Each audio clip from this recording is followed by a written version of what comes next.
How's it going, everybody? Got some more Tribes Ascend. Today I am playing Raider, which is a class I actually haven't done a video of yet, surprisingly. I guess we'll start off just sort of talking about what Raider is for and how to play one, I guess. Basically, you can think of the Raider as a support class, and not in the same way as the other support classes. So you're not a Sentinel, so your goal isn't, kill the flag carrier. You're not a Technician, so your goal isn't repair. It's more of a sort of a passive offensive role, if that makes sense. Where what I mean by that is your goal isn't necessarily to kill a bunch of enemies, it's to disrupt the enemy defense. Now, Raider is very good at taking out things like turrets and radar sensors, as well as, just basically throwing down sticky bombs onto the flag stand and that sort of thing. You also get some grenades that will drain enemies' energy. It's like an EMP. So if you throw those down onto the flag stand when your capper is coming in, you can make it harder for enemies to chase. And all in all, it's just it's a kind of a different class to try and play. Not to say that you can't use Raider on offense. It's a surprisingly effective combat class, but because you don't have a spin fuser, you're going to be at a little bit of a disadvantage unless you have the plasma gun. Or this thing, the NJ5B. So I guess let's talk about equipment. I have no idea how I don't kill this guy here. Pretty bad. Anyways, equipment-wise, for your primary weapon, you have the default one, which I'm using here, which is the Arcsbuster. Basically shoots out 3 sticky bombs, similar to the Jackal, but these won't detonate when you trigger them. They'll just detonate after a certain amount of time, so it functions a little bit differently. Once again, wasn't able to kill a guy. It's pretty useful against structures because it does a good amount of damage. I mean, I think it's like, what was it that we saw earlier, like 640 to structures, so that's pretty respectable, especially when you multiply it by 3. Also does a good amount of damage if you manage to actually stick somebody with it. But don't plan on this being an effective combat weapon, at least not outdoors. If you do use it indoors, it can be pretty decent.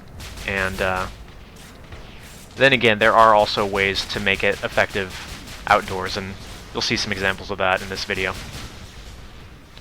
The other weapons that you have are the grenade launcher, which you can think of it as basically the grenade launcher that the demo man from TF2 has. These little bombs come out and they'll bounce along the ground, explode after a certain amount of time, and also if they, hit an enemy, they'll explode. So it works almost exactly the same, actually, as the demo man sticky grenades. It's a good weapon, honestly. I wouldn't say it's any better or any worse than the Arcsbuster. It's really just different and kind of a preference thing. And then the third weapon that you have access to is the plasma gun, which is basically a well, it fires similar to a spin fuser in that it just fires a projectile straight ahead. It does a lot less damage than a spin fuser, but also has a pretty high fire rate, so pretty effective combat weapon. And that weapon, I would say, is actually a lot more useful outdoors than indoors, because the high fire rate means that you can mid-air people very easily. But the low damage means that if they have something like the Thumper or the heavy spin fuser, when you're in a close quarters situation, they're most likely going to kill you before you can get off enough shots to take them out. Now, as far as which of these weapons works best, I do have all 3 and have used all 3.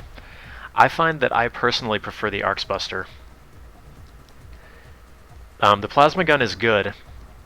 Very good, in fact. And like I said, it's really easy to mid-air people. Like, I've come out of matches very consistently with, like, 7 or more mid-airs when I'm using it. But honestly, for Raider as a disruption tool, I find that the Arcsbuster is a lot more flexible in that regard. Not as good in one-on-one combat, but I don't know, just from my playstyle, it seems to work better. As far as secondary weapons, you have a submachine gun. Basically, there's the regular submachine gun, which is it's pretty decent actually. It's got a pretty high fire rate and okay damage. There's the desert version of that, which is sort of it's the 18,000 version of that, as in it costs 18,000 to buy. Basically, higher fire rate, lower damage. Wouldn't recommend it. It kind of sucks, at least in my opinion. And then the one that I would definitely recommend is the NJ5B, which is what I'm using here. Basically, that one is slower fire rate, higher damage, but it's actually much higher damage. You do, I think, 140 per shot, which is really, really strong. And if you have somebody who's coming straight at you, you're most likely going to kill them. I mean, I've stood up to Doombringers who had the chain gun with it and come out victorious. So it's a very, very good choice. And if you are planning to get Raider, that would be one of the first things that I invest in. I mean, if you're planning to use Raider consistently. As far as grenades, there is an EMP grenade and another variation of that, I believe. It does a little bit of damage and drains energy, so the main use of that would be, I suppose, throwing it onto the enemy flag stand as your carrier comes in, or your capper, and then, you know, preventing the enemy from chasing because they don't have enough energy. Or, you know, alternately, you can use it to get away. It's not particularly useful as an offensive weapon. It's more of a, again, a support or a defensive weapon. And there's also the cluster grenade, which you can unlock. It's pretty expensive, honestly, and not really worth it, in my opinion. It basically explodes into, you know, several smaller grenades and then explodes again. But it's very hard to actually hit anything unless you're indoors, so I wouldn't really recommend it. Here's an example of how the Arcs Buster can be pretty good in an indoor scenario. Unfortunately, I ran out of ammo, so I'm gonna have to use this. See what I mean about the NJ5B though. The damage is just so high on it.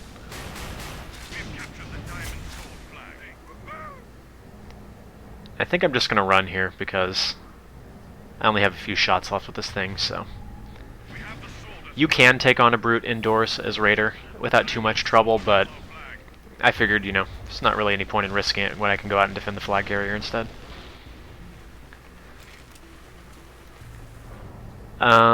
So that does it for grenades, I think. Honestly, I would just stick with the regular EMP grenades.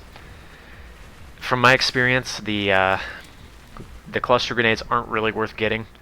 Although, you know, you can say it's on blitz mode and it's the time when the flag is in the center there. You can get some pretty good multi-kills with it, but other than that, it's not really worth the XP needed. And then there is the pack item that you can choose. You start off with a shield pack, which is, well, it's the same as the Brute's shield pack. Basically, it makes any damage that you take drain your energy rather than your health. It's pretty effective. I don't find myself ever really using it, though. I often just forget it's there, and then, well, I'm like, oh yeah, I had that. The energy drain really isn't bad on it, so, you know, it is something that can work out for you if you,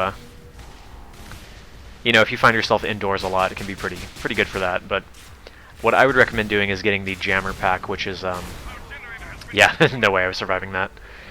The Jammer pack is the unlockable one, which basically, while it's active, will make you invisible to any turrets or anything like that. Also will make it where you don't show up on the radar, so enemies won't get the little icon, you know, that you're in the area, which is actually really, really good.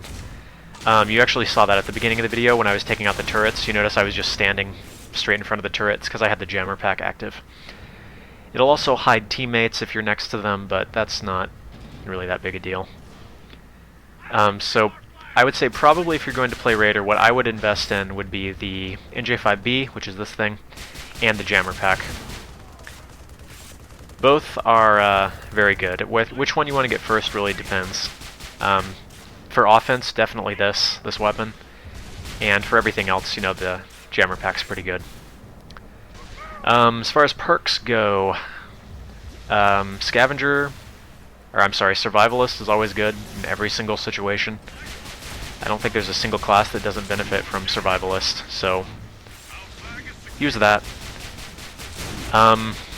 Safety Third is another one of those perks that is just generally good with every class, although less so with Raider just because your grenades are not particularly useful, or at least not nearly as useful as certain other grenades. So you might throw, I think I have Looter on one of my Raider classes. I've got Safety Third on one of them, and it's really not a big deal. But I would definitely recommend Survivalist, just to get that health and energy regen. I have no idea how this kills me, by the way. Okay, that's cool. Anyways, let's talk general strategy now. I said before, Raider, yes, is basically a, it's a support class, you know, but it's a different kind of support class in that your goal isn't really to be targeting the enemies, it's to be targeting their base and their structures. So, you know, take out the turrets. If you have the jammer pack especially, you're going to be very equipped to deal with those. Take out the radar sensor, and do that. I think I ended up getting like 5 airmails in this match, which is kind of funny. But, you know, disrupt the enemy defense. Not necessarily the generator, although that's definitely doable. A lot of times technicians will just throw down turrets in the generator and then leave. So what you can actually do in that situation is just, again, throw on the jammer pack and walk right by the turrets. They won't even notice you. So that's pretty effective. Also, assuming you're using the Arcs Buster or the grenade launcher, just sort of launching those down onto the flag stand when you know there's people on it can be a pretty good disruption tactic. And just generally don't necessarily focus on getting kills. Focus more on, like I said, disruption. That's sort of the name of the game as Raider.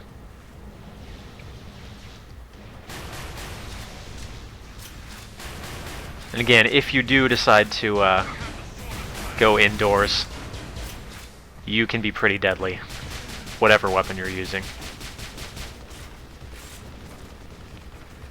So other than that, that's really about it. It is a flexible class, as I've said, especially if you have this weapon, the NJ5B. You can do a ton of damage very quickly, so you can use it as a combat class easily. It's just that that's not necessarily the most effective way to help your team, obviously.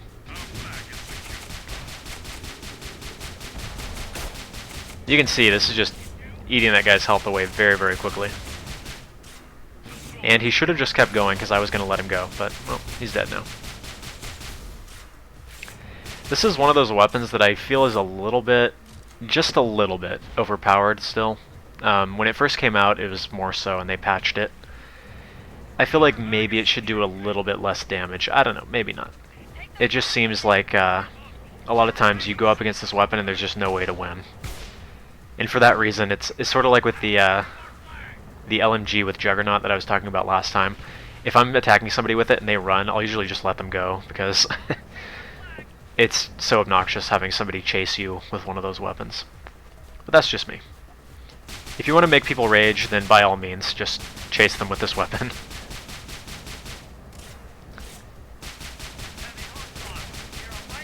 So like I said, that's about all there is to Raider. It's, you know, like I said, it's a pretty flexible class. I've found that, again, support role is what works the best for me. And it's actually a class that I really enjoy playing. It's different, like I said. Now, in this match, we will get to see a little bit of advanced combat tactics as a Raider. I did pull off a little bit of a few fancy moves, we'll put it that way. But for the most part, you know, when they're at a distance, you use the submachine gun, and if they're in close, you can use the Arcs Buster or whatever other weapon you have. I'll probably be doing at least one more video as Raider using the plasma gun. You're dead. Just because it's very, very different using the plasma gun versus using the Arcs Buster.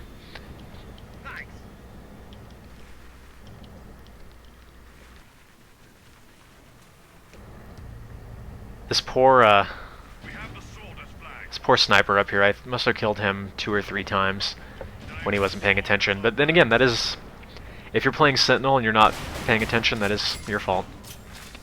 The great part is that when you stick someone, their natural reaction is to boost, so you'll get a lot of airmails that way. Always a nice thing to get. And then he decided to start attacking me again, which was not the best idea.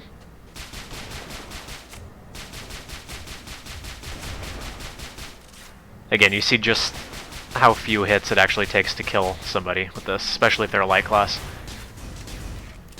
So right there is an example of some of the advanced combat tactics I was talking about. As you may be aware, if you've played this game quite a bit, usually the best option to dodge full auto weapons is to stay on the ground and strafe. And usually the best way to dodge spin fuser, launcher type weapons is to jump into the air. So what you can do is, if you find that the person is evading your shots, you can fire the Arcsbuster shots, because there's actually a little bit delay in them exploding. And then after they jump into the air, then you can... Oh no, I'm stuck! Oh no, I'm stuck! What do I do? Okay. Yeah, I should have moved back a little bit more, then I could have actually gotten away. Anyways, what you want to do is fire the Arcsbuster at their feet, and because there's a delay, they will probably jump into the air just with the right timing for you to pull out the submachine gun and kill them with that. So it works very, very well. And if you find yourself up against somebody who's pretty skilled with the spin fuser, that's something that you can use. Obviously, it's very hard to actually hit somebody with the Arcsbuster when they're moving, but just getting them into the air so that you can finish them with the submachine gun is usually a good tactic.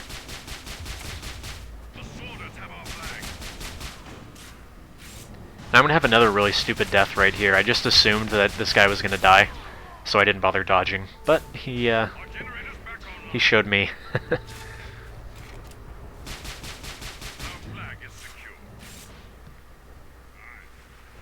So honestly, not too much more to say about Raider, at least with this setup. Like I said, I'll be doing another video, at least one more as Raider, with the plasma gun. It's a very fun weapon to use. Like I said, you come out of matches with 5 or more mid-airs very consistently. I'd say almost every match I use the plasma gun, I get at least 3, so it's usually a good option. Other than that, as always, I would love to hear anything that you guys have to add. Yes, get owned by the launcher. Anyways, like I said, if you guys have anything to add about this class or about, the game in general, I'm not a competitive player, just a casual player who very much enjoys the game and thinks that I know at least a little bit about it. So let me know your guys' strategies, however you guys use Raider, or whatever. Let me know if you'd like to see me do any combination of weapons or classes or anything.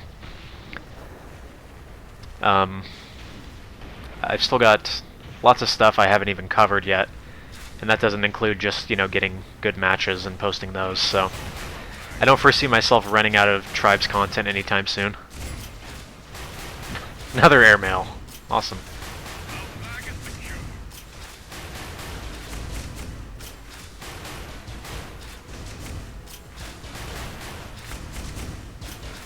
I tell you, man, these 20-minute matches, it makes it very hard to actually have something to talk about the entire time unless I prepare a topic beforehand. So pretty much out of things to say at this point. This is a situation where Raider can very much shine. A bunch of people in close quarters, yeah, just fire some Arcsbuster shots and you should be good.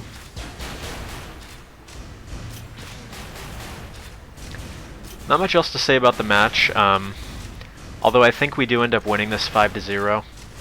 It wasn't really a case of just, stomping. That was a nice shot. It wasn't just a case of stomping a sucky team, it was more a case of just our team being better organized. More teamwork, that sort of thing.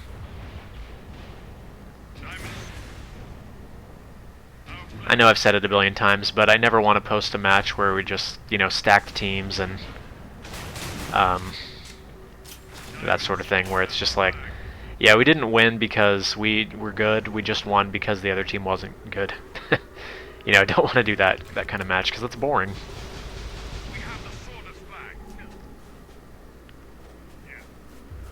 So that's about all I got. Guess we'll just let the match run its way out.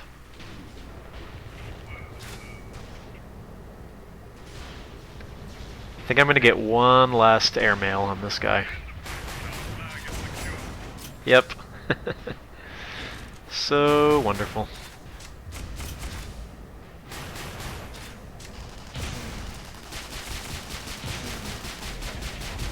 And I don't think you're gonna survive. Nope.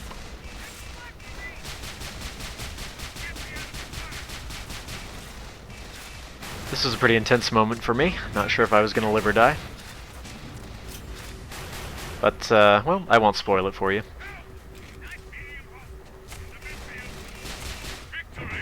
Yeah, nobody wins. Okay, guys, I hope you enjoyed this one. Like I always say, you know, I'll be back soon with more. Final score for me was 21 kills, 5 deaths, 5 mid-airs. Not too bad. That's all I got, so hope you guys enjoyed, and I'll see you next time. Later.